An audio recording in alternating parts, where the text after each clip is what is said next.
What is up, everybody? Ice Rice here. Just gonna comment on a couple things that I just watched. Apparently, it is official in Liverpool. It will now be Darren Till versus the Wonder Boy. That's gonna be a fun fight to watch. That's gonna be great. I'll come have a little bit more on that later.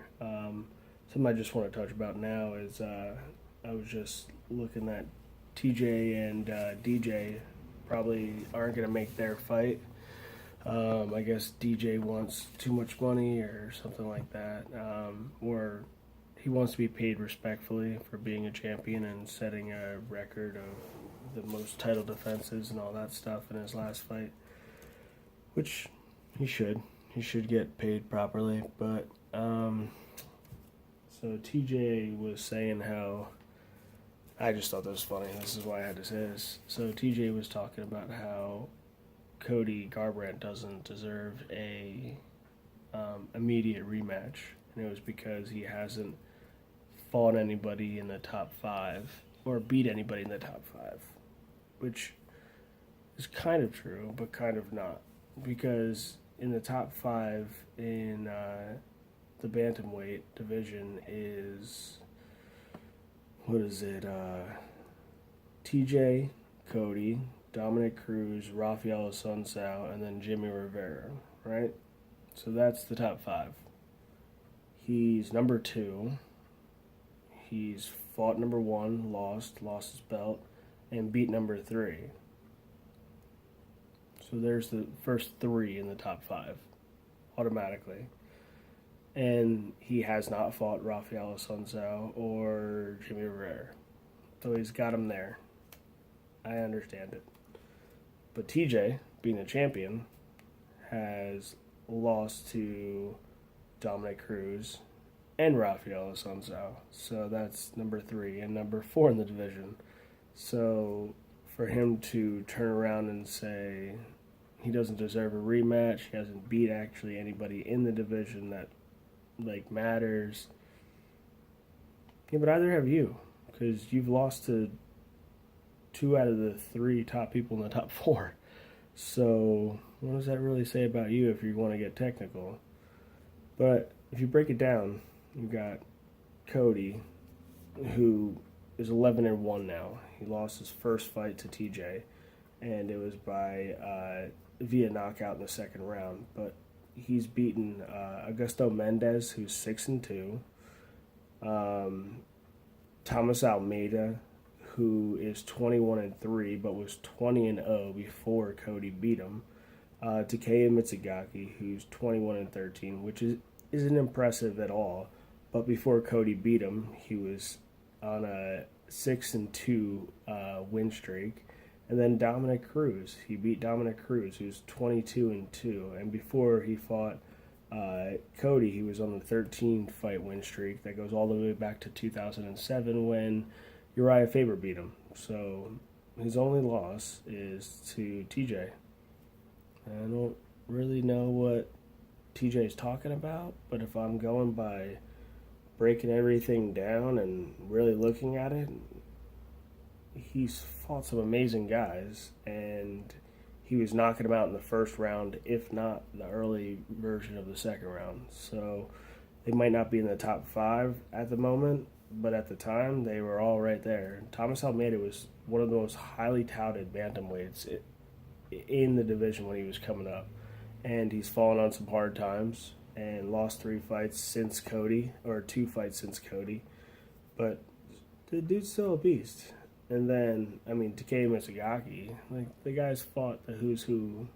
So when you see 13 losses, you got to figure out who he's actually fought. It's not like the dude's some schlub. And then he beat Dominic Cruz. He literally had a dance off in the middle of the ring with him while he was whooping up on him.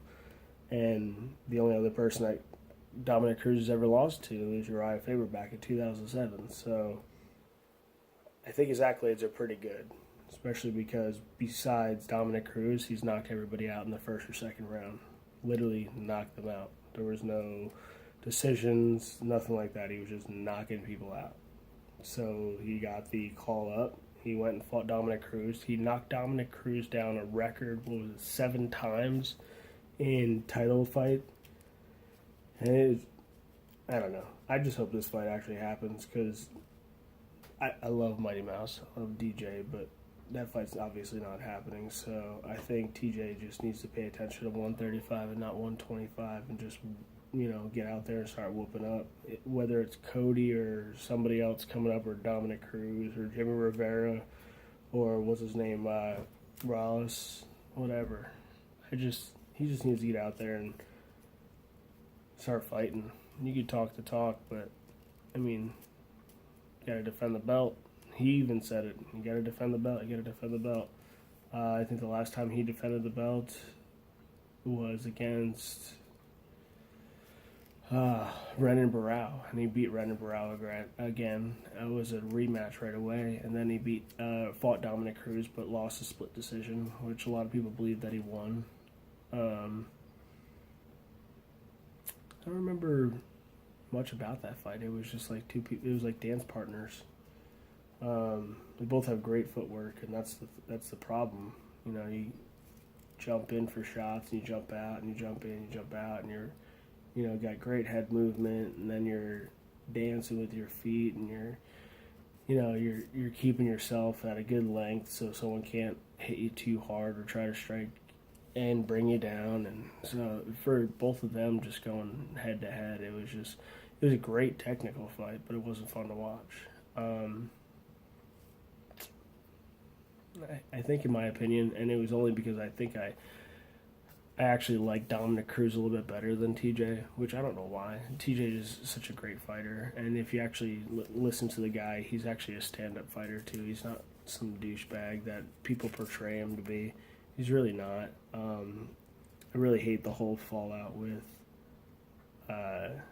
Uriah Faber and the boys out there at Alpha Male, but he's such a good fighter. I don't think they should have held that against him. I know they say that he was a snake in the grass and he was messing around with I'll be there but I won't, I'll be there but I won't, and all that stuff. I think it was a lot of people just putting hearsay into ears and giving their opinions, playing the old game of telephone. When you tell someone straight out, like, hey, listen, I'm going to give you a high five at the end. And by the time it gets to the end of 45, 50 people, they're like, Tom's going to punch somebody today.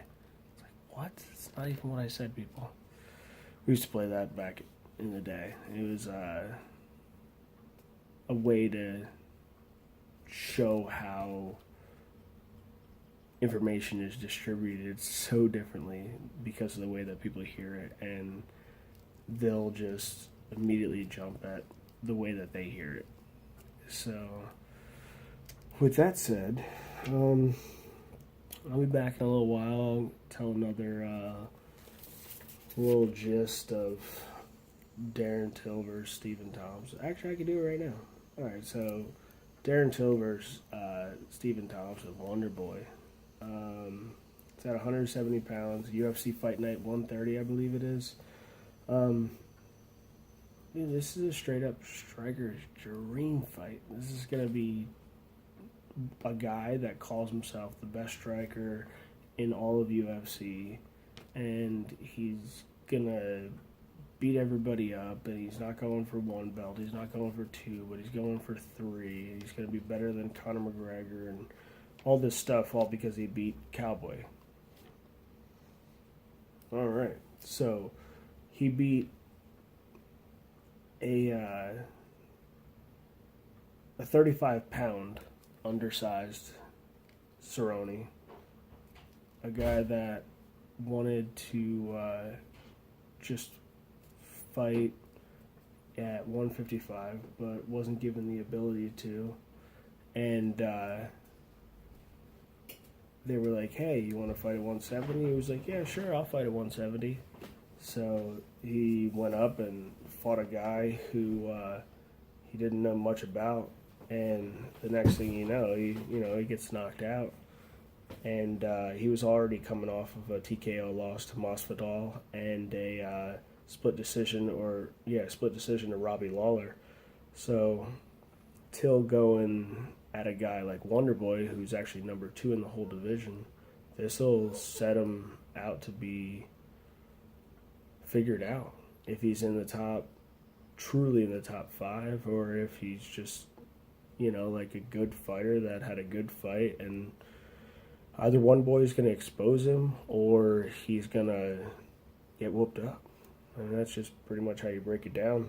But at the end of the day, man, Thompson's Wonder Boy is just, he's on a different level than most people. He's just in and out, in and out. I mean, he made Rory McDonald look horrible. I mean, it was a horrible fight, but he made him look bad. And then he made Jorge Masvidal look bad. Pretty much everybody that he's fought, he just, just makes them look bad because he's just so technical and in and out, in and out, in and out. So, besides the Tyrone Woodley fight, he's been gracious. He's been almost godlike, barely touched, always leaving with his hair looking good, and going from there. But I think Darren Till's a good fighter. I just want to see what he's really made of, and Stephen Thompson's going to give it to him. So we'll go from there. It's good seeing you guys. Y'all have a good night, and we'll catch you soon. Ice Rice.